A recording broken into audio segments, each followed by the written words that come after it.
What do the homeless look like? For many, the images are simple. A man on a corner asking for money, a woman weighed down with bags, and a shopping cart.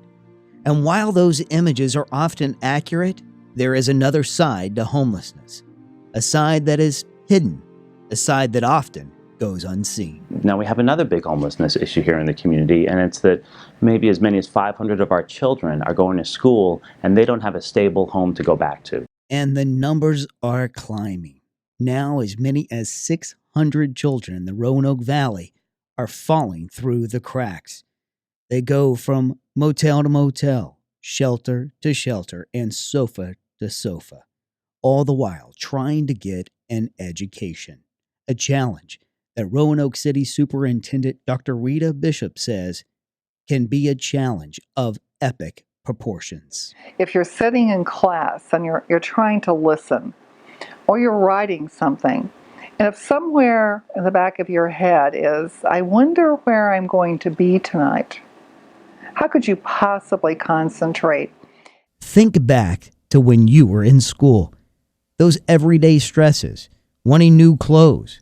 Who likes that boy? How will I do on my next math test?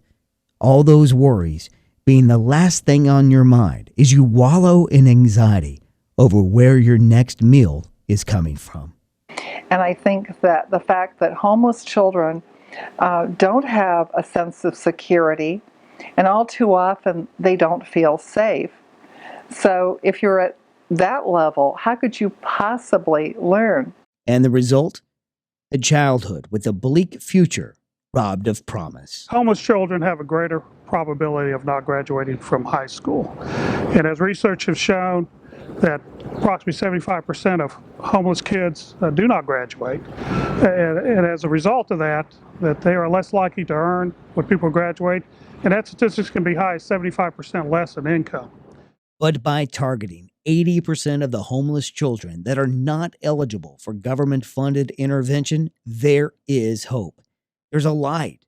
There is RYSE. RYSE, Rehousing Youth for Success in Education. A United Way initiative that works with local schools to identify homeless children and put their family on the pathway to success.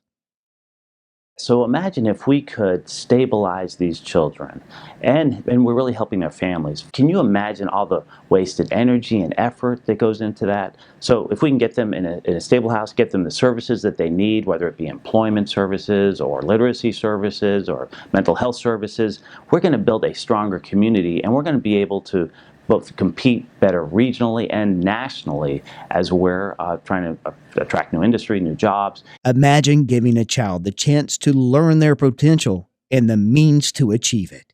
An accomplishment that will not only affect that child and their family, it'll affect you as well. Helping homeless families will help our local businesses. We know that there are more jobs available than we have qualified workers. So you can imagine someone who is homeless is not going to have those skills and the stability to be a successful employee. But the goal of RYSE reaches well beyond the person and ensures our community's success. Now, in the Roanoke Valley, we had just 600 more graduates. That would equate to about $7.1 million in increased wages and revenue to the Roanoke Valley. So as you can see, taking care of this homeless problem with children, it'll result in them being more economically viable in the community, so they'll benefit from it as well as the community as a whole. So I encourage those companies who want to make an investment in our community as well as in the education to invest in this United Way initiative, because this one investment will meet multiple needs.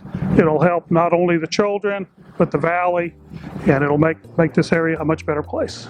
The need is real. The time is now. Let's rise to the occasion.